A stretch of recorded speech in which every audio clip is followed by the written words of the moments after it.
পাহাড়ি এলাকায় থাকি অথচ পাহাড়ে যাব না তা কি কখনো হয়? আজকে সকাল সকাল ঘুম থেকে উঠে কেমন পাহাড় পাহাড় মন করেছে, তাই ছুটে চলে গেলাম পাহাড়ের বুকে। সকাল সকাল একটু ব্রেকফাস্ট করে দিয়ে লম্বা রাস্তার সফর, তারপরেই ওর বন্ধুদের সাথে যোগদান। আর মাঝপথেই পড়লো এই মুখোশ গ্রাম চড়িদার।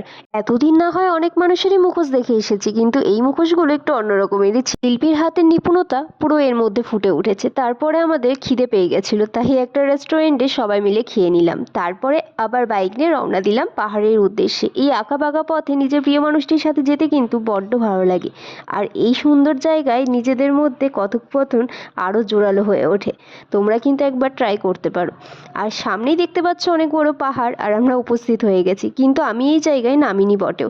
তারপরে যে ঝর্ণাটা আছে ওখানে নেমেছিলাম, আর এখানে নামতেই আমার অবস্থা খারাপ হয়ে গেছে। এরবারও ভয়ে ভয়ে নেমেছিলাম, এবারও তাই ওর হাত ধরে কোনো মতে নেমেছি। তারপরে চলে গেছিলাম মার্বেল লেকে। এত সুন্দর ভিউ কি ইগনোর করা যায়?